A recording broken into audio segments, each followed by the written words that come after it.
Now, on that note, I want to speak about the main characters in this book, Jenna and Alice. When did they come to you, and how did they, I guess, how did they come to be? Because every author I speak to, they tell me that the character, when they're there, they're there. They're there, and they just control what happens next. When did that happen for you?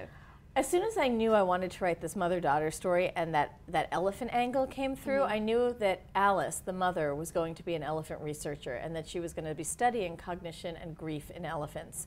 And she was going to have worked in Botswana and gotten her PhD in South Africa, and then was going to fall in love and move to the States and live with a man who ran an elephant sanctuary. And then I came up with this thought that one day something horrible happens at the sanctuary. A caregiver for the elephants is killed, trampled by an elephant. And that same night, Alice vanishes off the face of the earth, and the only witness is her 3-year-old daughter, Jenna. But Jenna can't remember. Right. And for someone whose mother studied memory and cognition, to not be able to remember was a great dynamic to work with. So the book would open 10 years later, when Jenna was 13, never having believed that her mother could have willingly left her, and finally old enough, she thinks, to mount a search for her missing mother. So Alice is really a cipher for most of the book. Like Jenna, we're trying to locate her.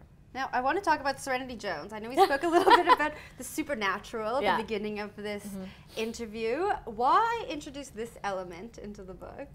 So Serenity is one of the two people that Jenna decides is going to help her. Yeah. I love Serenity. She has a great voice. She was so much fun to write. She's very engaging. Yeah.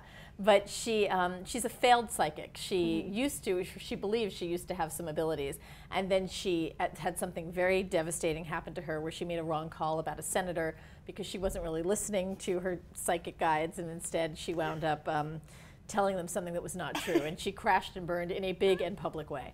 And in the wake of that, she has basically become a swamp witch. She is one of these people who just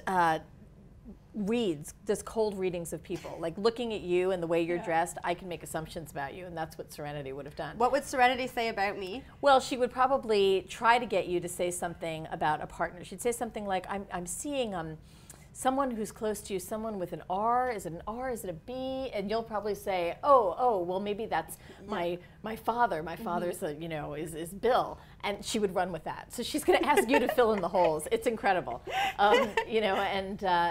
Anyway, there are people who are very good at doing that, at doing cold readings. But she theoretically thinks she did have some abilities, except now she has none. And Jenna goes to her to try to get her to help find her missing mom. The other person that Jenna employs is an alcoholic detective who originally had her mother's case.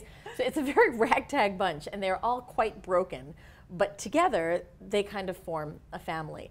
And very much like in an elephant herd, where an elephant calf is raised not just by its mother, but by all of the females in the herd, Virgil and Serenity become the allo mothers for Jenna. They're the ones who are really guiding her through this book.